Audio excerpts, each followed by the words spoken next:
News ఏపీలో నిరుద్యోగులకు శుభవార్త 10,000కు పైగా పోస్టుల భర్తీకి ఏపీ ఆర్థిక శాఖ గ్రీన్ సిగ్నల్ ఇచ్చింది. ఏపీపీఎస్సీ ద్వారా 4,009, పోలీస్ రిక్రూట్మెంట్ ద్వారా 5,991, గ్రూప్ 1 ద్వారా 94, గ్రూప్ 2లో 750 పోస్టులు భర్తీ చేయనున్నారు.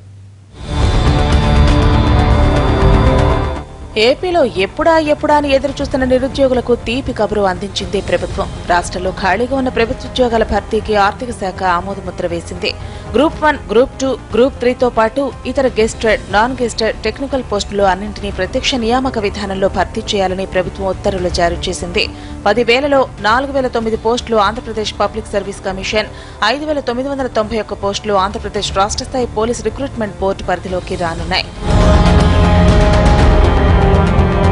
జోనల్, జిల్లా స్థాయిలో ఖాళీలు, రోస్టర్ పాయింట్లు, అర్హతలతో వేర్వేరుగా ఖాళీల భర్తీ చేయాలని ఉత్తర్వుల్లో పేర్కొంది ప్రభుత్వం. వీటితో పాటు నియామక ప్రక్రియ షెడ్యూల్ను కూడా ప్రకటించాలని ఆదేశించింది. దీంతో అన్ని పరిపాలనా శాఖలు, విభాగాధిపతులు, ఆయా జోన్లు, జిల్లాల వారీగా ఖాళీల వివరాలు, రోస్టర్ పాయింట్లు, అర్హతలను నియామక ఏజెన్సీలకు సమర్పించాల్సి ఉంటుంది. బాబు వచ్చినా జాబు రాలేదంటూ ప్రతిపక్షం చేస్తున్న విమర్శలు, నిరుద్యోగుల అసంతృప్తితో ఇబ్బంది పడ్డ ప్రభుత్వం ఉద్యోగాల ప్రకటనకు ఉత్తర్వులు జారీ చేసి కాస్త రిలీఫ్ అయింది.